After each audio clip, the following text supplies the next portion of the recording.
I remember well the day my husband and I decided to start our family. We were newlyweds, having recently moved to the North Shore of New Orleans. We were soaking in a bit of Cajun culture at our first Mardi Gras parade.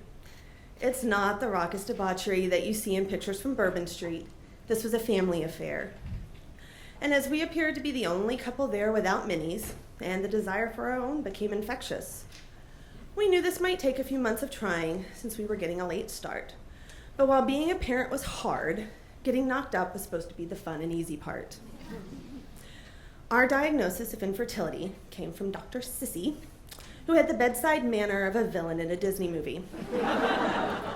She offered neither compassion nor a tissue, as tears soaked my shirt when she told me I would never conceive a child with my husband. The trauma she inflicted would cost us precious time.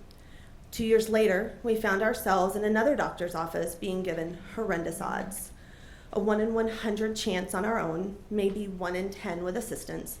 And while it was a lousy gamble, we decided to try anyway. The insemination was scheduled for Friday the 13th, and overcoming superstitions associated with the date, we felt lucky when we hit on the first try.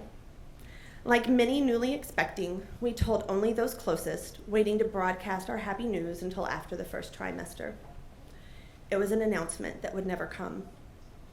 While our first 2 ultrasounds showed a nice, strong heartbeat, the third was silent, and we were left to deal with the aftermath. Emotional by nature, I grieved for months. I grieved the loss of the pregnancy I would never finish. I grieved the loss of a child who would never take his first breath. And I grieved knowing that time, biology, and finances were not on our side, and this might have been our only chance at parenthood. I grieved that I was not a mother. Was I a mother? The paperwork I had to sign at the hospital said I was, but I didn't feel like one. Aside from 2 ultrasounds, I had no pictures of my child, and those grainy black and white images do not tell me if he would have been as I had always imagined, with my husband's blonde hair, my curls, and blue-green eyes that would have been the perfect mix of us both. Was I a mother? The question haunted me, and in search of an answer, I needed to research mothers in their natural habitat. So where did I go? Facebook, of course. There in my friends list, I found women with families created in all sorts of ways: adoption, marriage, surrogacy, and regular old boring intercourse. I found single mothers, stepmothers, grandmothers, and new mothers. Picture after picture and numerous status updates documented their motherhood. Kids at ball games, family vacations, handmade drawings hanging on the refrigerator. These women were clearly mothers. They were not like me.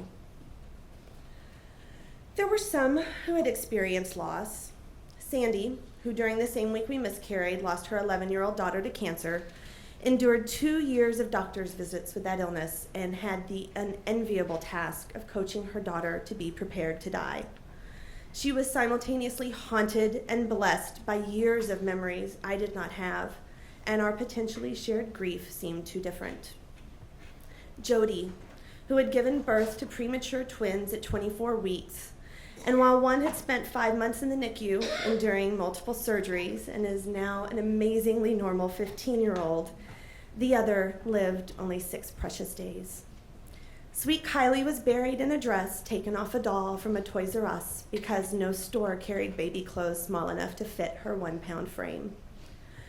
Jody had thoughtfully reached out to offer support and understanding when I went public with my miscarriage, but like many mothers on that virtual friends list, she had gone on to have another child after that loss and was never in this limbo.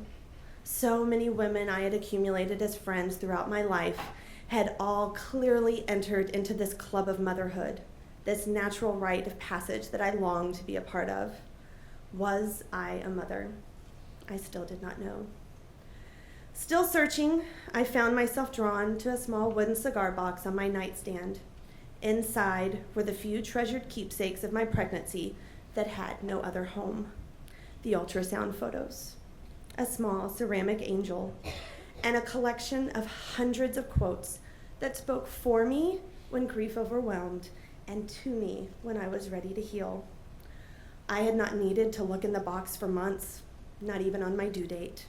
But now I did, because there was still this lingering question that needed an answer. Am I a mother? I needed the validation, the proof that I too was part of this club, even if not in the way that I had imagined. I needed the answer as a balm for my still aching soul, to know that all the anguish and grief that we had experienced and all the memories that we would never have, that it had all been worth it. Proof that the tiny little spirit I had held in my body would be waiting for me someday and for eternity. There in that special box, like a gift, I found confirmation of the answer my heart had known all along in the words of Zoe Clark Coates. Am I still a mother as I have no child with me? If you have held a child in your womb, you are a mother, and I can think of no one who deserves that accolade more than those who have had to give their child.